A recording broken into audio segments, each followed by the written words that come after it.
যত বড় কঠিন রোগ হোক না কেন, যদি এই ছোট্ট দোয়াটা 7 বার পাঠ করতে পারেন, আল্লাহ পাক অবশ্যই তাকে পরিপূর্ণ সুস্থ করবে। যদি তার হায়াত থাকে, মৃত্যুর সময় যদি না এসে থাকে, তাহলে আল্লাহ অবশ্যই এই দোয়ার বরকতে তাকে সুস্থ করবে। নবীজি সাল্লাল্লাহু আলাইহি সাল্লাম নিজে যখন কোনো অসুস্থ ব্যক্তির খবর পেতেন, তিনি ছুটে চলে যেতেন এবং এই দোয়াটা পাঠ করতেন। তিরমিজি শরীফে বর্ণনা আসছে, আব্দুল্লাহ ইবনে আব্বাস রাদিয়াল্লাহু তাআলা হাদিসটা বর্ণনা করেছেন। তিনি বলেন যে রাসূল সাল্লাল্লাহু আলাইহি ওয়াসাল্লাম এক অসুস্থ ব্যক্তির কাছে গেলেন এবং গিয়ে তার শিয়রে বসলেন, একেবারে তার পাশে বসলেন এবং মাথায় হাত দিয়ে তিনি ছোট্ট দোয়াটা পাঠ করলেন।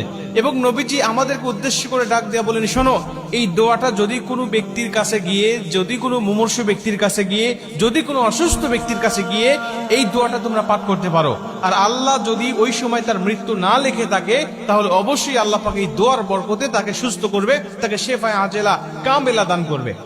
আম্মাজান আয়েশা রাদিয়াল্লাহু তাআলা তিনি বলেন যে নবীজি যখন কোথাও কারো অসুস্থের খবর পেতেন, তিনি আর ঘরে থাকতেন না, ছুটে চলে যেতেন। সে মুসলিম নাকি অন্য ধর্মের লোক, এটা তিনি দেখতেন না। নবীজি সেখানে গিয়ে, তার কাছে গিয়ে নবী সাল্লাল্লাহু আলাইহি ওয়াসাল্লাম তার খোঁজ খবর নিতেন এবং তিনি মুসলিম হলে তার কাছে গিয়ে নবীজি সাল্লাল্লাহু আলাইহি ওয়াসাল্লাম এই দোয়াগুলো পাঠ করতেন এবং আল্লাহ পাক তাকে সুস্থ করে দিতেন।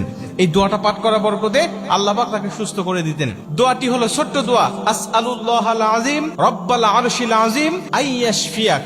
এই ছোট্ট দোয়া, আসআলুল্লাহাল আযীম রব্বাল আরশিল আযীম আইয়াশফিয়াক, এই ছোট্ট দোয়াটা আপনারা মুখস্থ করে নেবেন। প্রয়োজনে যারা ইউটিউবে ফেসবুকে দেখবেন, তারা আপনারা বারবার এটা শুনে অথবা নিজের টাইম লাইনে শেয়ার করে এটা বারবার শুনবেন এবং এটা মুখস্থ করে রাখবেন এবং অন্য মানুষগুলোকে শোনার সুযোগ করে দিবেন।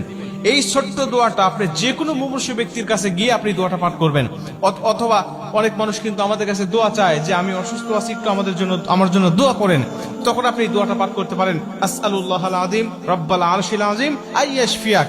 এই ছোট্ট দোয়ার বরকতে আল্লাহ তাকেও সুস্থ করবে এবং আপনি যে রোগীর খোঁজ খবর নিতে গেলেন, এর বিনিময়ে আল্লাহ পাক আপনার জন্য কিছু ফেরেশতাই নিযুক্ত করে দিবে, শুধু আপনার মাগফিরাত কামনা করার জন্য। মুসলমান ভাইরানে আমার, নবীজি সাল্লাল্লাহু আলাইহি ওয়াসাল্লাম বলেন, যখন কোনো ব্যক্তি মুমূর্ষু ব্যক্তির খোঁজ খবর নেওয়ার জন্য যায়, যদি সকালবেলা যায়, আল্লাহ পাক তার জন্য একদল ফেরেশতা নিযুক্ত করে রেখে দেয়। ওই ফেরেশতারা সন্ধ্যা পর্যন্ত তার জন্য মাগফিরাত কামনা করতে থাকে এবং ওই ব্যক্তি যদি সন্ধ্যার সময় তাকে দেখতে যায়, কোনো মুমূর্ষু ব্যক্তিকে দেখতে যায়, আল্লাহ পাক আরেকদল ফেরেশতা তার জন্য নিযুক্ত করে দেয়।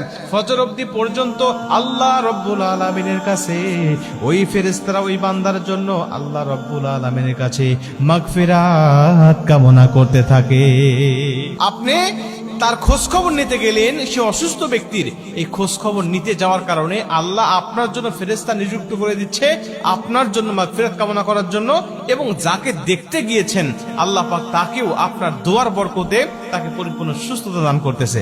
এই দোয়াগুলো পরীক্ষিত আমল, এটা সাহাবীদের আমল থেকে, নবীজি সাল্লাল্লাহু আলাইহি ওয়াসাল্লাম আমল থেকে এটা কিন্তু চলে আসতেছে। এজন্য আপনিও যখন কোনো মুমূর্ষু ব্যক্তির খোঁজ খবর পাবেন, তার কাছে গিয়ে আপনি এই দোয়াটা করবেন ইনশাআল্লাহ।